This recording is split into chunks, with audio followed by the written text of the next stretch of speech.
Hello and welcome to Gardening with Ben, your go-to podcast for all things green and growing.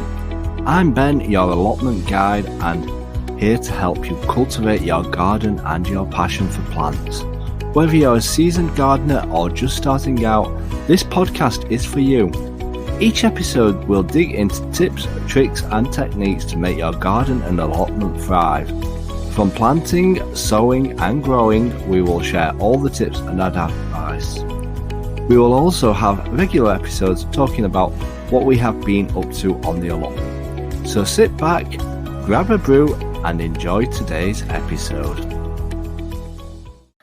Hey everyone and welcome back to Gardening with Ben for another brand new episode today. I hope you're all well. I hope that all your week's going well, and I hope you're managing to stay warm while it is a bitterly cold week. It certainly is here where I am. Thankfully, I'm working in the week, so I don't have to go down to the allotment in the week. I just go at the weekends now, so roll on Saturday for when I'm next at the allotment. So what are we talking about today? Well, today's episode is encouraging the wildlife to your gardens and your allotments. We're going to talk about today. So the reason why I'm talking about this is because I find it particularly beneficial for an allotment holder to have as much wildlife going down as possible to your allotment. Now, I've been working on this over the last few years to improve the wildlife onto my allotment. And as you know, recently, obviously, I've had a cat coming down on my allotment. It even had some kittens in my shed, which have fledged off now and moved on and obviously found new homes. But yeah, it's good to see the cats down there because obviously they'll catch the mice and catch the rats and keep them down, which is a bonus. One at times even left one in my shed, a dead one unfortunately, as a present, but I got rid of that soon straight away.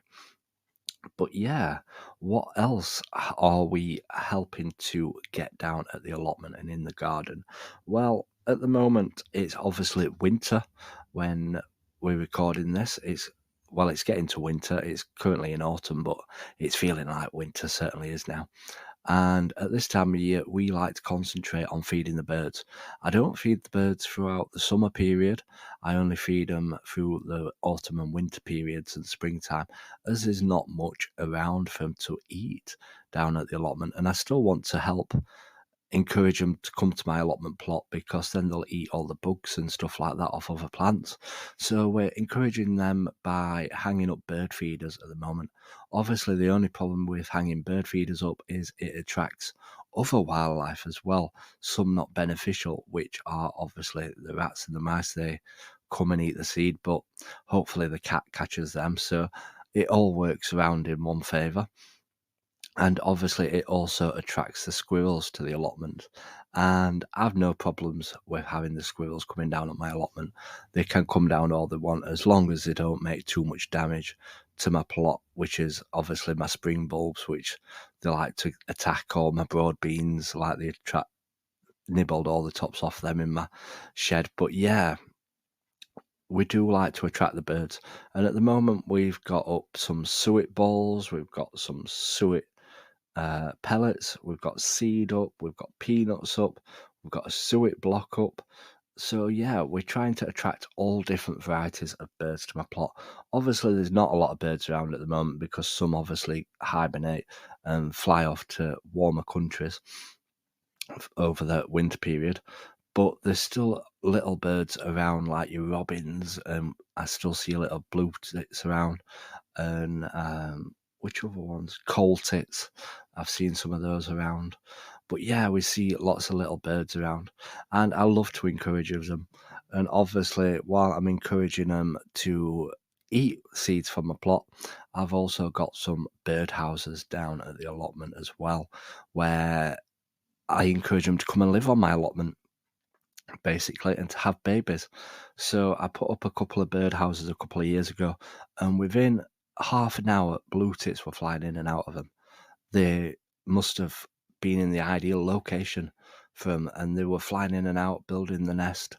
And then they had some babies in there, and they fledged off and left.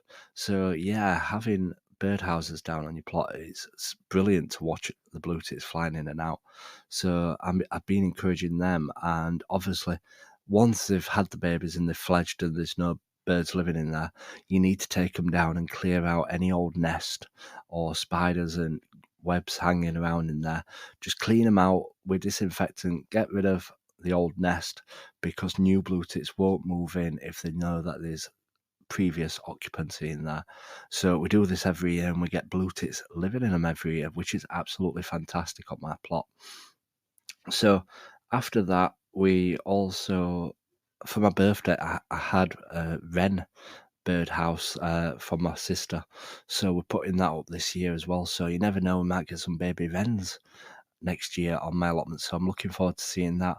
And obviously there's other types of birdhouses out there, so I might look at different ones to try and attract some other birds living on my allotment. So if anybody's got any suggestions of any other birdhouses, what they've got, let me know, as I know there's robin ones out there, so I might look at robins as well, because obviously we do get a lot of robins living on our allotment site, which is always fantastic to see when you're digging up the soil and they're just sat there waiting for the worms, and they scoop in, get the worm, and then fly off. They're so tame as well, they come right close to you. And yeah, what other wildlife are we looking after on the allotment?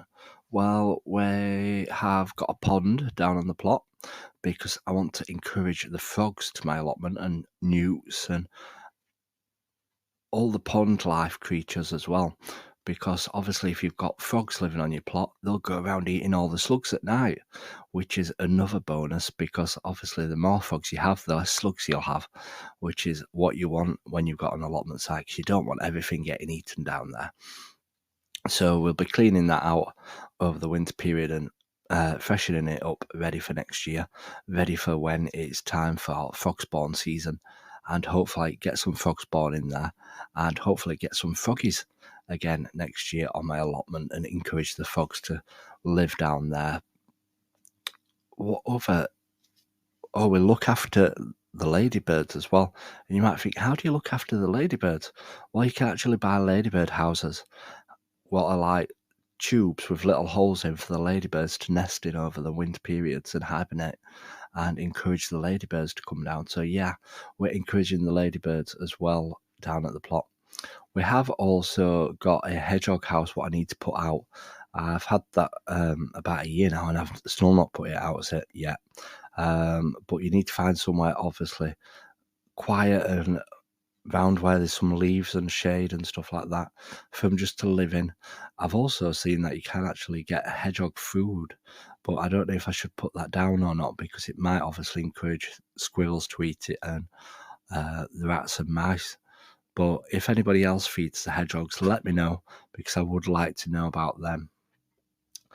I obviously look after the bees as well. The bees are the main big thing on my plot, what I look after, as obviously, like I always say, I plant the spring bulbs to attract the bees down in the springtime when they wake up from hibernation, to give them the energy for the year ahead. I also plant a lot of fragrant flowers, and flowers that they can land on to collect the pollen. And obviously, the more bees that you get down to the plot, the more produce you'll get from your fruit, because if the bees are around on your plot, they'll pollinate all your fruit trees, all your fruit bushes, etc., and your strawberries, and that'll give you more fruit produce. So without the bees, we wouldn't get no fruit. So the more bees that you can get down on the plot, the better. We're also going to start looking into how to look after the butterflies as well. We need to attract the butterflies to our gardens and allotments more, as obviously there's not much beneficial in them. Obviously the pollinator, but and you don't want caterpillars eating all your stuff up, but I do love to see the butterflies. So I'm going to look at how to attract the butterflies to my allotment, and what flowers I should be planting to attract them, because they're absolutely gorgeous when you see them flying around. I know obviously you can plant buddleia. Buddleia is a good one for butterflies, but there must be other different flowers out there to help look after them. So yeah, I do my little bit down on my allotment to help the wildlife, and I've also got a wildlife camera up now, which I purchased previously. So we've put that outside, so hopefully we catch some wildlife activity on my plot. Hopefully I don't catch no burglars down there. But yeah, I'd love to see like badgers and foxes down there. That would be brilliant to see. Obviously, it's not good for my crops, but I would love to see some wildlife down there, like badgers and foxes around at night, because it's an infrared camera as well, so it picks it all up. So hopefully we might be able to pick something up down there. So stay tuned, and hopefully we'll get some footage for you to show you.